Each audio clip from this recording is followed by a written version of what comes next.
లక్ష్మణరావు గారు ఈ పాటని ఆవిష్కరిస్తారు. స్టార్ట్ సార్, పాట స్టార్ట్. తెలుగు భాషకు మల్లెలు పూస్తే మల్లె తోటకు మాటలు కాస్తే అది మండలి వారి కుదురు. తెలుగు సంస్కృతి వింజామరతో సాహితి వీవన ఎదను తాకితే అది మండలి వారి కబురు. అది మండలి వారి కబురు.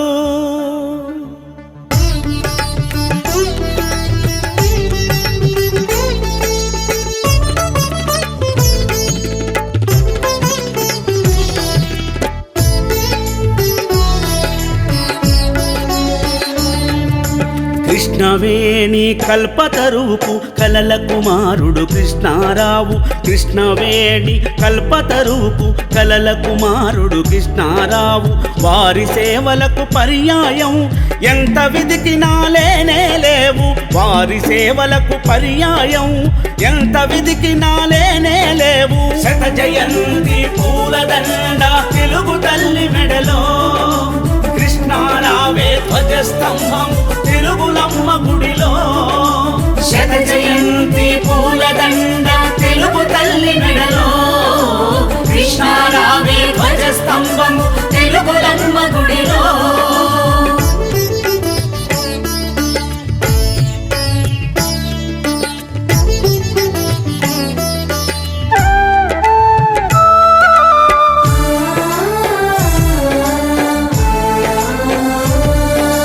గాంధీ గారి స్ఫూర్తి వీడని వెనకటి తరముల మనిషతను. వెనకటి తరముల మనిషతను సర్వోదయం పదం తనదిగా సర్వమానవ సమభావి. సర్వమానవ సమభావి. అవనిగడ్డ పిలుపందుకున్న ప్రజాసేవకు చిరునామా. అవనిగడ్డ పిలుపందుకున్న ప్రజాసేవకు చిరునామా.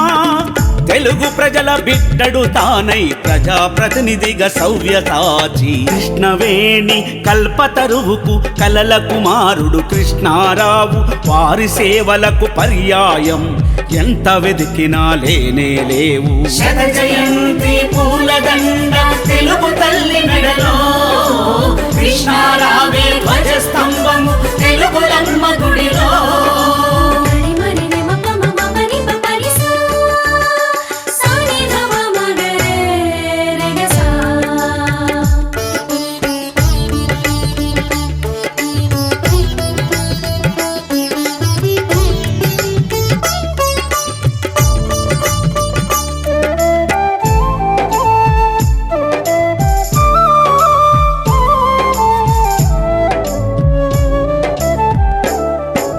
పసితనంలోనే దేశభక్తితో సాగించాడు ఆటపాట. సాగించాడు ఆటపాట. స్వాతంత్రోద్యమ పోరాటాలే తన భావాలకు ఆలంబనగా. తన భావాలకు ఆలంబనగా. పదవుల వెంట పడలేదతడు అతని తోడ అవి వన్నెకెక్కెను. పదవుల వెంట పడలేదతడు అతని తోడ అవి వన్నెకెక్కెను. ప్రజల వెంటనే తానుంటాడు అన్ని ప్రజలకు తానవుతాడు. కృష్ణవేణి కల్పతరువుకు కలల కుమారుడు కృష్ణారావు. వారి సేవలకు పర్యాయం ఎంత వెతికినా లేనే లేవు. శత జయంతి పూలదండ తెలుగు తల్లి మెడలో కృష్ణారావే ధ్వజస్తంభం తెలుగులమ్మ గుడిలో.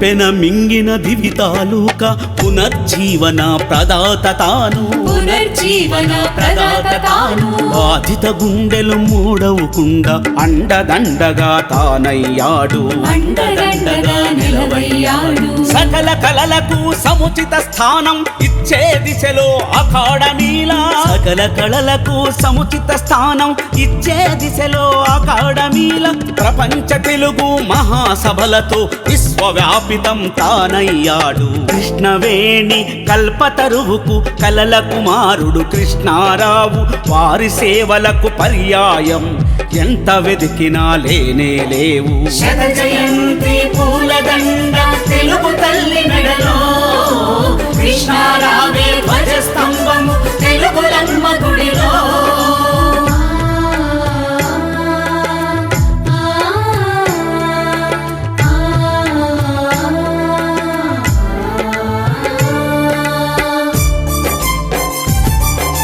భాష సంస్కృతి రెండు నేత్రాలు, విలువలు తనకు పంచ ప్రాణాలు, విలువలు తనకు పంచ ప్రాణాలు. మాట మంచి పలకరింపులు, కష్ట సుఖాల్లో భాగస్వామ్యం, కష్ట సుఖాల్లో భాగస్వామ్యం. కబుర్ల మనిషి కానే కాదు కాలక్షేపం కడు దూరం, కబుర్ల మనిషి కానే కాదు కాలక్షేపం కడు దూరం. మండలి కృష్ణారావంటే నిజాయితీకి ప్రతిరూపం. కృష్ణవేణి కల్పతరువుకు కలల కుమారుడు కృష్ణారావు, కృష్ణవేణి కల్పతరువుకు కలల కుమారుడు కృష్ణారావు, వారి సేవలకు పర్యాయం ఎంత వెతికినా లేనే లేవు, వారి సేవలకు పర్యాయం ఎంత వెతికినా లేనే లేవు. శత జయంతి పూలదండ తెలుగు తల్లి మెడలో, కృష్ణారావే ధ్వజస్తంభము తెలుగులమ్మ గుడిలో. శత జయంతి పూలదండ తెలుగు తల్లి మెడలో, కృష్ణారావే ధ్వజస్తంభము తెలుగులమ్మ గుడిలో.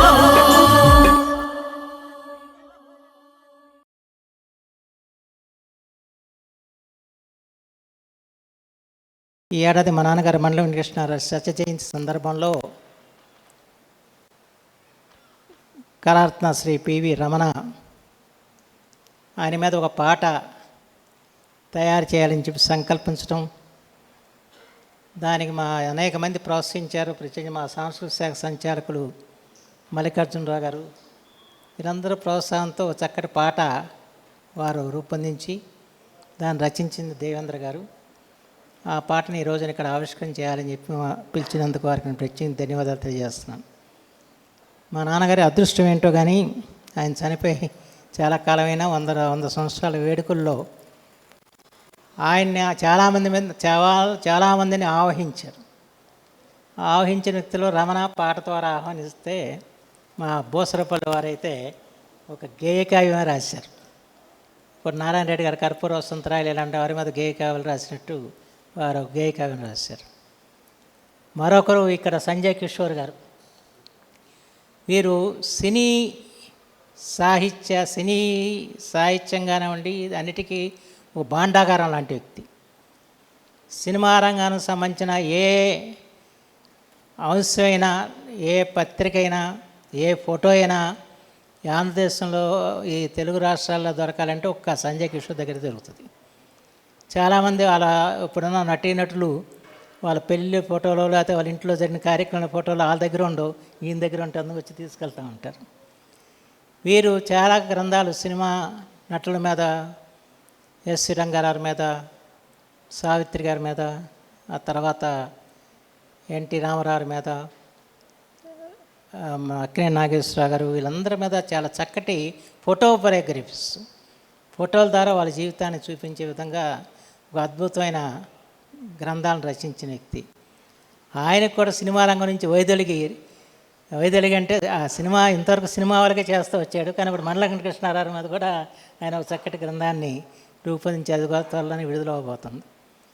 ఈ రకంగా అనేక మంది మండల వెంకటకృష్ణారావు విశిష్టతను తెలియజేయాలని చెప్పన్న ఆలోచనతో ఈ కార్యక్రమాలు చేసినందుకు వారికి నేను ప్రత్యేకించి నేను ధన్యవాదాలు తెలియజేస్తూ, మా నాన్న గురించి నేను ఇక్కడ పెద్ద మాటేదే ఉండదు. కానీ ఒకటి మాత్రం గమనించాలి, ఎందుకు మండలం కృష్ణారావు గారిని వాళ్ళ సమాజం గుర్తుంచుకుంది. ఆయన బహుముఖీయమైన సేవ చేసిన వ్యక్తి. ఏదైనా మారుమూలన్న ఒక దివ్యం ప్రాంతాన్ని అభివృద్ధి చేయటం కానివ్వండి, అదే దివ్యం తుఫాన్లో వేల మంది చనిపోతే మళ్ళా పునరుజ్జీవం చేయటం కానీ, ఇవన్నీ ఒక ఎత్తు అయితే ఆయన వాళ్ళ చరిత్ర ఎందుకు గుర్తుపెట్టుకుందంటే తెలుగు జాతికి ఆయన చేసిన సేవను గుర్తుపెట్టుకుంది. మొట్టమొదటిగా ప్రపంచ తెలుగు మహాసభలు నిర్వహించి ఇతర రాష్ట్రాలు ఇతర దేశాల్లో ఉన్న తెలుగు వారందరినీ ఒక వేదిక మీద తీసుకొచ్చి తెలుగు జాతి ఒకటి ఉందని చెప్పి ప్రపంచానికి చాటి చెప్పిన మొట్టమొదటి వ్యక్తిగా మండలం కృష్ణారావు గుర్తింపబడ్డారు. ఎందుకంటే అది సామాన్యమైన విషయం కాదు. అంతేకాకుండా 1913లో బాపట్ల ఆంధ్ర మహాసభ ప్రారంభమైనప్పుడు మా భాషలో మేము పరిపాలన చేసుకోవటానికి, మా భాషలో మేము చదువుకోవటానికి మాకు రాష్ట్రం కావాలని చెప్పి చివరికి పొట్టి శ్రీరాములు గారి ఆత్మార్పణతో ఆంధ్ర రాష్ట్రం, ఆ తర్వాత భాషా ప్రయుక్త రాష్ట్రాలు ఆంధ్రప్రదేశ్ ఏర్పడ్డా కూడా ఆ రెండు ఆచరణలోకి రాల. ఆ రెండింటినీ మళ్ళీ ఆచరణలోకి తీసుకొచ్చిన వ్యక్తి మండలం కృష్ణారావు.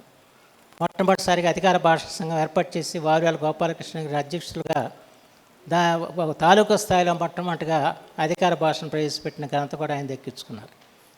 అలాగే కేజీ నుంచి పీజీ వరకు కూడా తెలుగుని ఆ రోజున ప్రభుత్వం ముందుకు తీసుకెళ్ళింది. నేను కూడా నా డిగ్రీ తెలుగులోనే చేసి హైదరాబాద్లో మమ్మల్ని తెలుగులోనే చదివించారు తప్ప వేరే ఇంకా కాన్వెంట్లో పంపించారు. ప్రభుత్వ పాఠశాలను చదివించారు, ప్రభుత్వ కళాశాలను చదివాను. అంటే మన తెలుగు భాషని మనం గౌరవించుకోవాలి, ఆ తర్వాత మిగతా భాషలు మన అవసరం కొద్దీ మనం నేర్చుకోవాలన్నది ఆయన యొక్క ఆకాంక్ష. దాన్ని ఇవాళ మీరందరూ కూడా గుర్తుపెట్టుకుని మీరందరూ కూడా ఇంగ్లీష్ మీడియం చదువుతున్నారు, సంతోషం.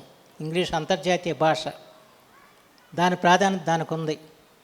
కానీ అలా అని చెప్పి మన మాతృభాష మాత్రం మనం మర్చిపోకూడదని చెప్పి మాత్రం మీ అందరికీ మనవి చేస్తున్నాను. మహాత్మా గాంధీ గారు ఏమన్నారు, మాతృభాష కళ్ళ వంటిది, పరాయ భాష కలజోడు వంటిది అని చెప్పి. కళ్ళు లేకపోతే జరగదు. అంచేత మాతృభాషని, తెలుగు భాషని మనం గౌరవించుకోవాలి. మన భాషాపూర్వకంగా ఏర్పడే జాతి ఎప్పుడైతే భాష నశిస్తుందో అప్పుడు జాతి నశిస్తున్న సత్యాన్ని మాత్రం మనం గుర్తుంచుకోవాల్సిన అవసరం ఉంది. ఆ ఉద్దేశంతోనే రామచంద్రరాజు గారు ఇలాంటి కార్యక్రమాలు మీ దగ్గర పెట్టి మీకు భాష మీద ఒక ప్రేమ కలిగించడానికి, తద్వారా సంస్కృతిని ముందుకు తీసుకెళ్లే తెలుగువారిగా మీరు రూపొందాలన్న ఆలోచనతో ఇలాంటి కార్యక్రమాలు ఇక్కడ చేయడం జరుగుతుందని చెప్పి మాత్రం మనం చూస్తూ, ఈరోజున తెలుగు భాషకు సంబంధించిన ఒక చక్కటి గీతం మండలం కృష్ణారావు గారి గురించి ఇవాళ రామన్న గారు పాడి ఎంతో ఖర్చు పెట్టి దీన్ని వీడియోగా కూడా తీసి ఈ రోజున ఆవిష్కరణ చేస్తున్నందుకు వారికి నేను ప్రత్యేకించి హృదయపూర్వకంగా నేను ధన్యవాదాలు తెలియజేసుకుంటూ, మీ అందరినీ కూడా ఏదో ఒకటే, మీరంతా చక్కగా తెలుగు రాయండి, తెలుగు మాట్లాడండి, ఇంట్లో కూడా తెలుగునే మాట్లాడండి. మిగతా భాషలు మీరు ఎన్నైనా నేర్చుకోండి, ఇంగ్లీషు జాతీయ భాష, హిందీ నేర్చుకోండి, ఇంకా ఇతర భాషలు నేర్చుకోండి, కానీ తెలుగును మాత్రం మరవద్దు.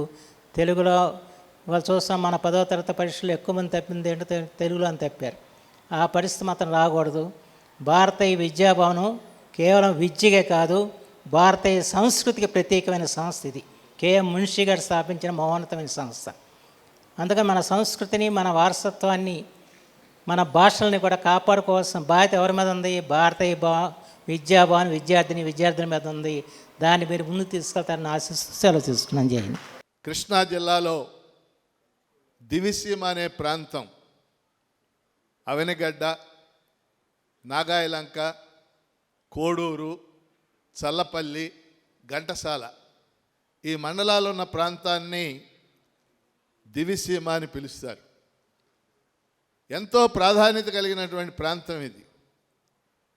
కృష్ణానది మహాబలేశ్వరంలో మహారాష్ట్రలో పుట్టి కొన్ని వందల కిలోమీటర్లు ప్రయాణం చేసి దివిసీమలో దివి తాలూకాలో ఉన్న హంసల దీవి అనే ప్రాంతంలో అది సముద్రంలో కలుస్తుంది.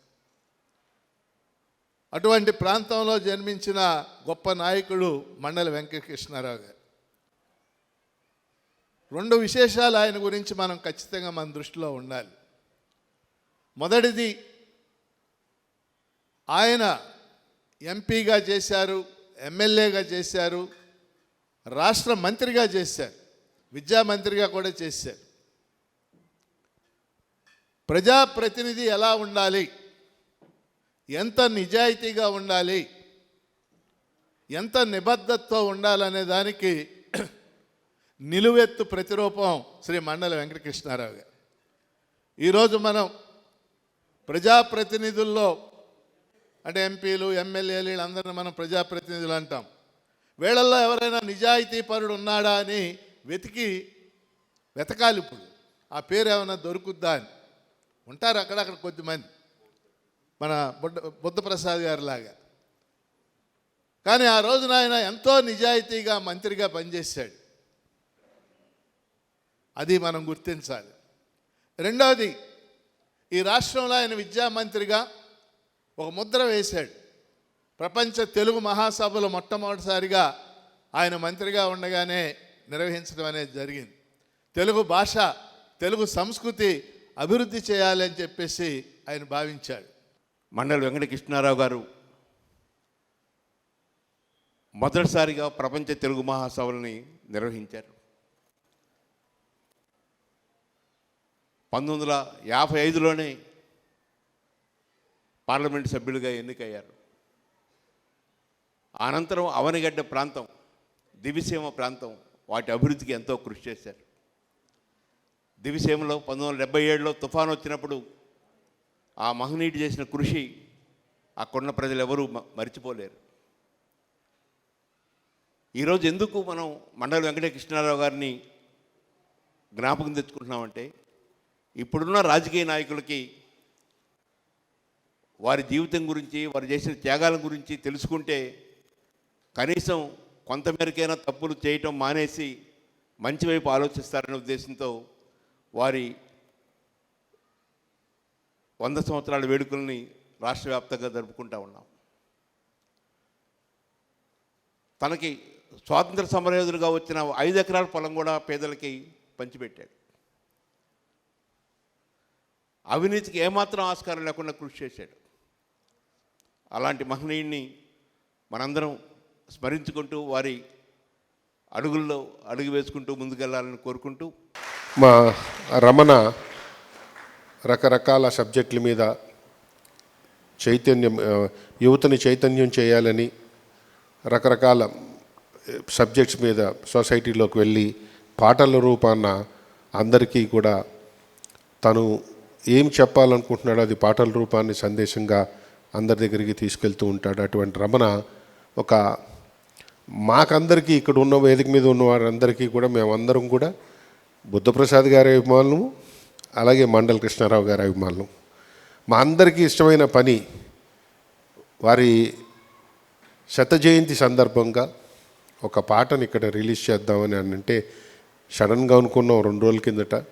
మన స్కూల్లోనే కదా పిల్లలు, వాళ్ళకు కూడా అవకాశం ఇద్దాం దీంట్లో పాల్గొనే ఇది అని చెప్పి డిసైడ్ చేసి ఇక్కడ ఈ కార్యక్రమం చేపట్టడం జరిగింది. నాకు ఈ అవకాశం ఇచ్చిన లక్ష్మారెడ్డి గారికి కృతజ్ఞతలు తెలుపుకుంటున్నాను.